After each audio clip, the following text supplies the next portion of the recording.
Permasalahan tenaga kerjaan memanglah sangat kompleks dan perlu untuk segera dituntaskan. Pekerja juga membutuhkan jaminan atas pekerjaannya. Misalnya saja permasalahan gaji, jam kerja, jaminan asuransi, kontrak kerja, keselamatan kerja, dan permasalahan lainnya. Inilah kenapa pemerintah berupaya membentuk sebuah badan usaha yang mengelola jaminan ketenaga kerjaan yang disebut dengan Jamsostek, yang sekarang ini beralih nama menjadi BPJS Ketenaga Kerjaan. Nah, karena latar belakang itulah, Indonesia membuktikan bahwa negara Indonesia juga ada jaminan nasionalnya yang disebut dengan SJSN, yaitu Sistem Jaminan Sosial Nasional. Nah, setelah melewati proses yang cukup panjang, barulah terbentuk Dewan Jaminan Sosial Nasional atau yang disingkat dengan DJSN. Nah, jadi apa sih itu DJSN? DJSN atau Dewan Jaminan Sosial Nasional adalah dewan yang berfungsi untuk membantu Presiden dalam perumusan kebijakan umum dan sinkronisasi penyelenggaraan Sistem Jaminan Sosial Nasional. Nah, tugasnya itu adalah, yang pertama, melakukan kajian dan penelitian yang berkaitan dengan penyelenggaraan jaminan sosial. Kajian dan penelitian yang dilakukan di DJSN antara lain, penyesuaian masa transisi, standar operasional, dan prosedur BPJS, besaran iuran dan manfaat, pentahapan kepesertaan, dan pemenuhan hak peserta, serta kewajiban BPJS. Yang kedua, mengusulkan kebijakan investasi dana jaminan sosial nasional. Yang ketiga, mengusulkan anggaran jaminan sosial bagi penerima bantuan iuran dan tersedianya anggaran operasional kepada pemerintah. Nah, ini merupakan masukan yang harus dipertimbangkan oleh pemegang otoritas agar dalam penempatan dana betul-betul dilakukan dengan memperhatikan prinsip kehati-hatian, optimalisasi hasil, keamanan dana, dan transparansi. Sedangkan usulan DJSN mengenai anggaran merupakan masukan bagi pemerintah dalam mengalokasikan anggaran bagi penerima bantuan iuran dan anggaran operasional dalam anggaran pendapatan belanja negara atau APBN. DJSN juga berwenang untuk memonitoring dan evaluasi penyelenggaraan program jaminan sosial dan melakukan pengawasan eksternal terhadap BPJS. Nah, dari 4 poin di atas, ditekankan bahwa kita melakukan analisa data dalam rangka membantu DJSN untuk memonitoring dan evaluasi BPJS. Nah, objek dan juga sumber data yang akan diolah ini berupa data laporan bulanan BPJS Ketenagakerjaan kepada Dewan Jaminan Sosial Nasional, meliputi yang pertama, data kepesertaan, data iuran, data manfaat, data piutang, keuangan, dan juga organisasi. Semua data disebutkan, tetapi dalam hal analisa kali ini, kita hanya menganalisa poin 1 sampai dengan poin 4. Karena data tersebut saling berkaitan dan dapat menggambarkan kondisi masing-masing cabang BPJS Ketenagakerjaan yang mempunyai ragam bentuk data. Yang pertama, data file ini berbentuk Excel, dan yang kedua, data dalam bentuk teks dan juga angka. Nah, itu dia sekilas tentang BPJS Ketenagakerjaan berfokus pada Dewan Jaminan Sosial Nasional atau DJSN. Teori dan analisis selanjutnya akan disampaikan oleh Mbak Mutiara dan juga kawan-kawan. Dadah! Hai semuanya, perkenalkan nama aku Mutiara Dwi Anggraini. Hari ini saya akan menjelaskan ke kalian tentang alasan kita menganalisis data tersebut, BPJS Ketenagakerjaan, selanjutnya undang-undangnya, dan juga bagaimana sih tahapan cara penganalisis data. Yuk kita simak video berikut ini. Alasan analisis data pada BPJS Ketenagakerjaan. Nah, pertama adalah alasannya sebuah dewan jaminan sosial butuh memperoleh data akurat dari BPJS Ketenagakerjaan. Yang kedua adalah sebagai acuan nih, sebagai monitoring sebuah data yang mengajukan informasi, pastinya informasi itu akan bisa diolah kembali untuk melakukan acuan, monitoring, kebijakan maupun evaluasi ke depannya. Yang ketiga adalah sebagai acuan kebijakan. Jadi informasi yang didapatkan bisa menentukan kebijakan di masa depan. Selanjutnya yang keempat adalah perlunya penyajian data yang mudah dibaca, mudah dikelola lagi, mudah untuk digunakan kembali jika diperlukan kembali, seperti itu. Selanjutnya adalah dasar aturannya. Di sini ada contohnya 3, tapi saya akan menambahkan lebih banyak lagi. Pertama adalah Undang-Undang 40 tahun 2004 tentang Sistem Jaminan Sosial Nasional. Yang kedua adalah Sistem Pemerintahan, Peraturan Pemerintah nomor 84 tahun 2013 tentang perubahan kestabilan peraturan. Itu mengacu pada nomor 14 tahun 1993 tentang penyelenggaraan program jaminan sosial tenaga kerjaan. Dan yang ketiga adalah Peraturan nomor 63 tahun 13 tentang tata cara administrasi. Nah, kalau misalnya monitoring sendiri, saya dapat juga nih ya beberapa kebijakannya. Ini adalah Undang-Undang Republik tahun 40 tahun 2004 Sistem Jaminan Sosial.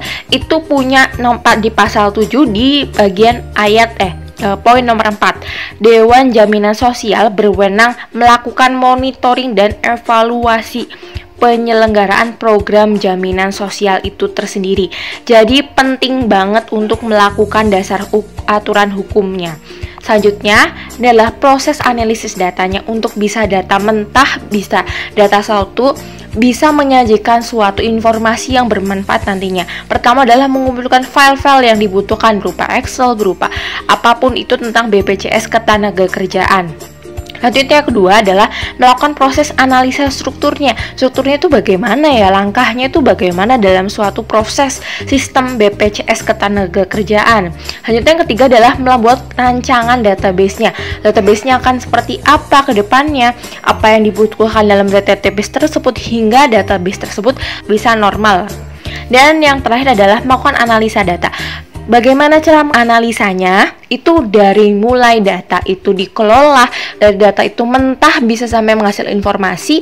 Analisanya pastinya ada macam-macam dari segi penganalisan datanya, keakurasian datanya, maupun dari segi bagian teknisi dalam datanya.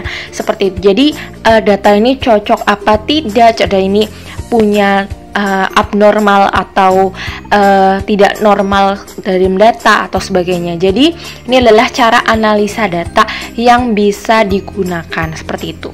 Selanjutnya kita akan langsung masuk ke proses selanjutnya. Nah, itu dia tahapan-tahapannya, cara bagaimana kita menganalisis undang-undang dan lain sebagainya. Dan selanjutnya akan dijelaskan oleh teman saya nih, Bu Kristina. Silahkan Bu Kristina. Halo Bapak Ibu, jumpa lagi dengan saya Kristina Andriani dari kelompok 1.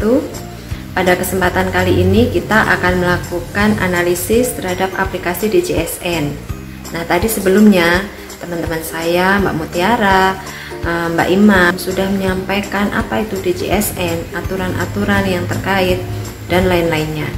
Nah, saya sendiri akan mencoba melakukan analisis data dari data Excel supaya nantinya bisa menghasilkan relasi tabel.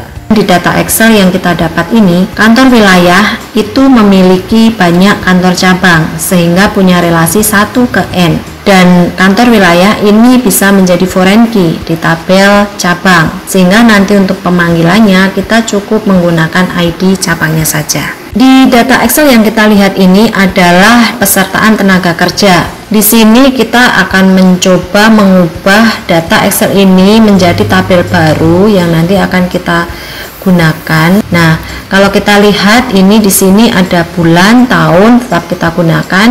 Kemudian ID Kanwil dan ID cabang akan kita ambil ID cabangnya. Kemudian untuk program kita ambil ID program. Untuk segmen kita ambil ID segmennya, dan untuk jumlah kartu terbit, jumlah PTNIK, jumlah TK asing dan jumlah PPTK tetap kita gunakan. Selanjutnya untuk data Excel ini adalah tabel kepesertaan badan usaha. Di sini hampir sama dengan kepesertaan tenaga kerja sebelumnya tadi, di mana kita tetap menggunakan data bulan, tahun, kemudian kanwil dan cabang kita ambil ID cabangnya. Di sini masih menggunakan ID program. Kemudian karena badan usaha ini terkait dengan skala badan usahanya, kita gunakan ID skala badan usaha. Kemudian juga jenis badan usahanya, ini juga kita gunakan ID jenis badan usaha. Sedangkan untuk jumlah PPBU dan jumlah PPTK tetap kita gunakan. Nah, ini untuk data tabel dari penerimaan iuran akan menggunakan ID cabangnya. Kemudian di sini ada segmen, namun karena penerimaan ini terkait juga dengan program yang diikuti, maka kita tambahkan ID programnya. Dan untuk penerimaan iuran itu tetap kita gunakan. Nah, ini untuk tampilan tabel piutang sama seperti tadi, kita gunakan ID cabang karena ada program dan segmen yang berpengaruh terhadap piutang. Kita gunakan ID program dan ID segmen. Nah, di sini kita akan melihat piutang ini dari sisi lancar, kurang lancar, macetnya. Maka kita gunakan 3 kolom tersebut. Dan yang terakhir untuk tabel pembayaran manfaat, di sini kita juga gunakan di cabangnya, kita gunakan segmennya. Di sini pembayaran manfaat itu berdasarkan terhadap klaim. Di ID klaim ini nanti sudah berelasi dengan ID program karena klaim ini juga mendasar pada program yang diikuti. Kemudian untuk jumlah pembayarannya, jumlah kasus, dan manfaat beasiswa tetap kita gunakan. Nah, dari hasil pemetaan tabel yang sudah kita lakukan, kita mendapatkan 5 tabel utama dan juga ada 7 tabel pendukung.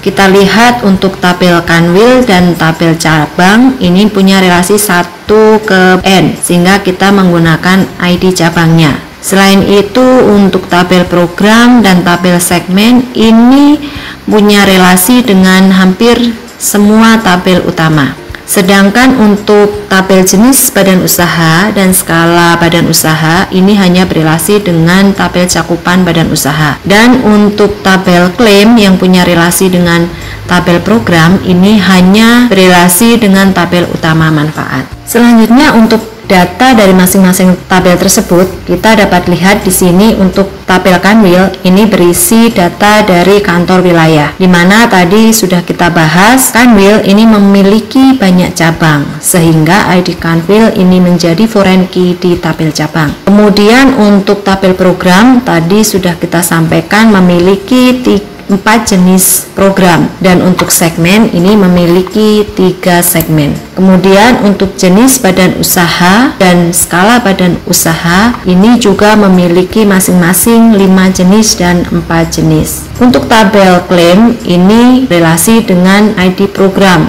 karena klaim ini mendasar kepada program yang diikuti. Dan bila kita lebih lanjut untuk tabel kepesertaan baik tenaga kerja maupun badan usaha ini sudah sesuai atau mendekati dengan data Excel yang kita dapat sebelumnya. Begitu juga dengan tabel iuran, piutang maupun tabel manfaat. Nah, itu tadi Bapak Ibu bahasan terkait dengan relasi tabel maupun data-data dari masing-masing tabel tersebut. Berikutnya akan dilanjutkan oleh Pak Dibyo. Baik, terima kasih. Sebelumnya saya akan melanjutkan materi terkait dengan analisa data. Nah, di sini apa yang akan kita analisa? Yang pertama, kita akan menganalisa terkait dengan penurunan kepesertaan tenaga kerja. Sedangkan yang kedua, kita akan membahas terkait dengan penurunan peserta badan usaha.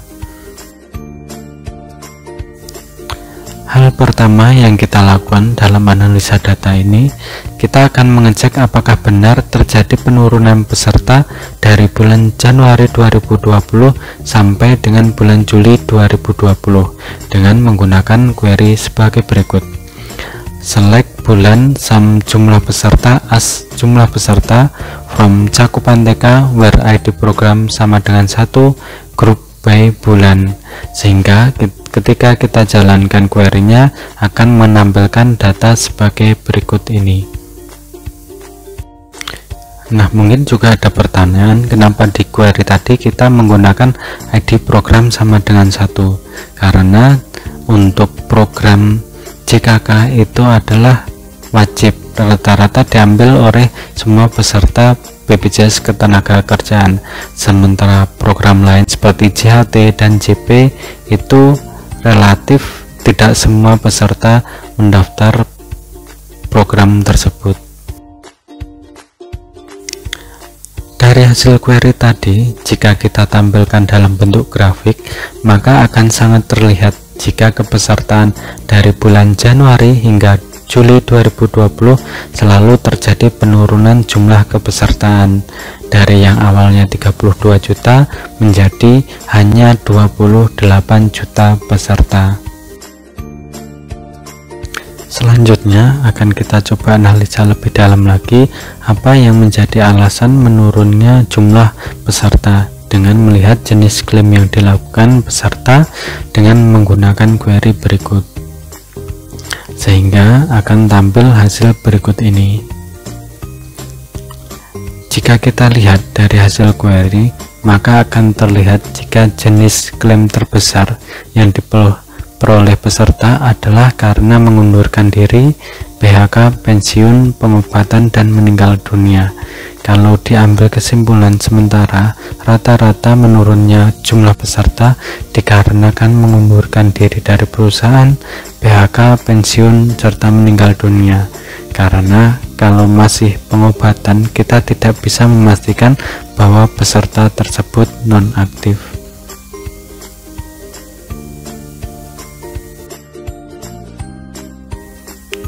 Selanjutnya, kita akan melakukan analisa apakah penurunan kepesertaan terjadi di semua program dengan melakukan query seperti di samping, sehingga akan tampil hasil sebagai berikut ini.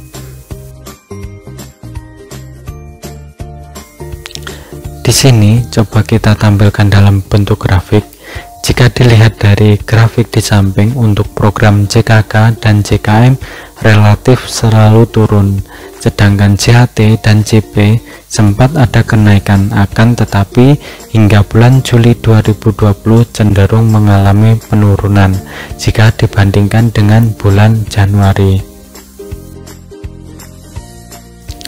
Selanjutnya kita juga akan menganalisa apakah penurunan juga terjadi di setiap segmen kepesertaan dengan menggunakan query seperti di samping, sehingga akan tampil hasil sebagai berikut ini. Jika kita tampilkan dalam bentuk grafik dari bulan Januari 2020 hingga Juli 2020, relatif terjadi penurunan di semua segmen. Selanjutnya kita akan mengecek terkait dengan penerimaan manfaat, karena data ini ada kemungkinan berkaitan jika terjadi penurunan peserta dengan menggunakan query berikut ini, sehingga akan nampak hasil sebagai berikut. Jika dilihat dari grafik di samping, dapat dilihat jika penerimaan manfaat berbanding terbalik dengan penurunan kepesertaan BPJS Ketenagakerjaan. Artinya, ada kemungkinan peserta yang melakukan penonaktifan peserta juga melakukan pencairan manfaat BPJS Ketenagakerjaan.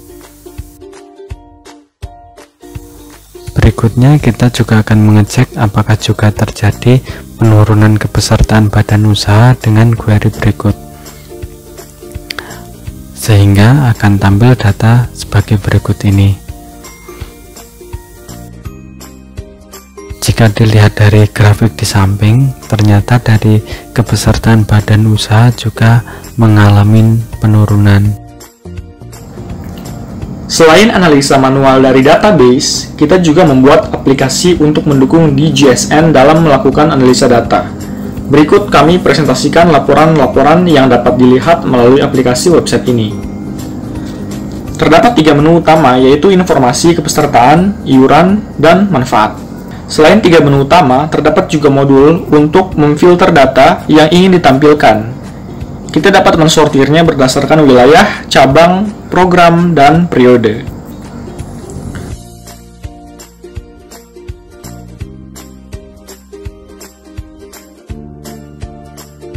Pada menu kepesertaan, kita dapat melihat beberapa informasi yang ditampilkan, seperti jumlah peserta aktif sesuai program, dan juga persentase peserta aktif tersebut. Selanjutnya, kita dapat melihat grafik dalam bentuk pie chart yang menampilkan kepesertaan badan usaha berdasarkan skalanya. Pada bagian bawah, terdapat 2 grafik yang memperlihatkan pertumbuhan jumlah peserta tenaga kerja dan peserta badan usaha. Selanjutnya, pada menu iuran, terdapat 4 kolom juga yang menampilkan data, seperti total penerimaan iuran berdasar programnya dan juga berdasar segmen kepesertaan. Selanjutnya, ada grafik dari piutang iuran, menurut kategori piutang. Di sini juga dibedakan berdasar klasifikasi warnanya. Pada bagian bawah terdapat dua kolom pertumbuhan jumlah penerima iuran. Pada kategori manfaat, kita dapat melihat jumlah dari total pembayaran manfaat, baik menurut programnya maupun segmen kepesertaannya. Kolom selanjutnya, kita dapat melihat total jumlah kasus yang diurutkan sesuai program dan juga total jumlah kasus menurut segmen kepesertaan. Terakhir, disajikan grafik yang menunjukkan pertumbuhan jumlah pembayaran manfaat dan jumlah kasus. Agar masalah dari penurunan kepesertaan tenaga kerja, yaitu terjadinya penurunan peserta tenaga kerja di 291 kantor cabang dari 330 kantor cabang pada periode Januari 2020 sampai Juli 2020, di mana 10 besar penyumbang penurunan yaitu dari cabang Bekasi Cikarang, Jakarta Menara Jam Sostek, Banda Aceh, Jakarta Salemba, Bali Denpasar, Purwokerto, Pontianak, Jakarta, Rawamangun, Bogor Kota, dan Karawang.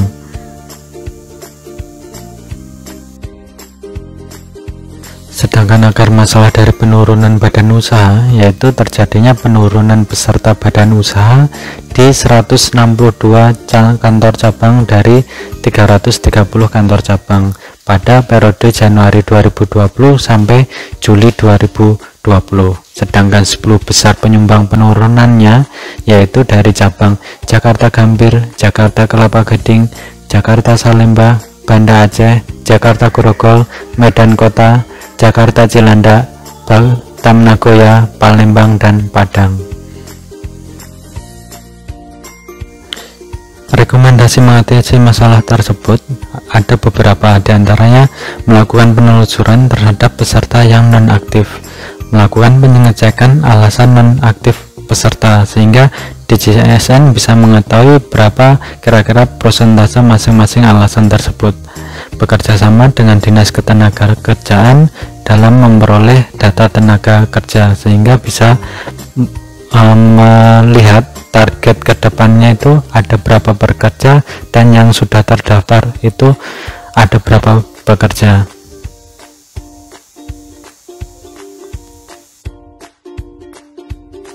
Sedangkan rekomendasi untuk meningkatkan kualitas data ada beberapa, diantaranya menambahkan data peserta nonaktif sebagai parameter melihat jumlah penurunan dan penambahan peserta. Berikutnya melakukan penambahan terhadap variabel alasan nonaktif peserta. Dan selanjutnya melakukan perbandingan data dengan Kementerian Tenaga Kerja sebagai acuan target kepesertaan BPJS Ketenagakerjaan. Selanjutnya terkait dengan bridging data BPJS Ketenagakerjaan dan Kementerian Tenaga Kerja sehingga DJSN bisa mendapatkan data secara real time. Dan yang terakhir penyajian data dalam bentuk aplikasi agar memudahkan analisa data.